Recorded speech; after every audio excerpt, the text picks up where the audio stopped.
ఎటువంటి గుణాలు కలిగి ఉంటే లక్ష్మీదేవి స్వయంగా సిద్ధంగా లభిస్తుంది అనేటువంటి విషయం చాలా చక్కగా చెప్పారండి.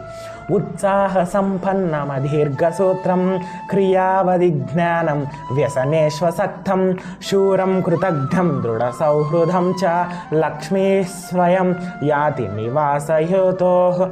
అంటే అండి, ఉత్సాహంగా ఎవడైతే ఉంటూ ఉంటాడో, ప్రణాళికబద్ధంగా పనిచేసుకుంటూ, అంటే ధర్మంగా ఎవడిని అన్యాయపరచకుండా, ఎవరిని కించపరచకుండా ఎవడైతే పని చేసుకుంటూ ముందుకు వెళుతూ ఉంటాడో అటువంటి వాడు, చెడు అలవాట్లకు లోను కాకుండా ఎవడైతే మద్యానికి, ధూమపానానికి లేదా వేరే ఇతరత్ర చెడు అలవాట్లకు లోను కాకుండా ఉంటాడో, ధైర్యంగా ఉంటాడో, కృతజ్ఞతగా ఎవడైతే ఉంటాడో, స్నేహపూర్వకంగా అందరితో కూడా ఉండేటువంటి వ్యక్తికి సంపద స్వయంగా సిద్ధంగా లభిస్తూ ఉంటుంది. ఆ లక్ష్మీదేవి స్వయంగా అతని దగ్గరే ఉండిపోతుందన్నమాట.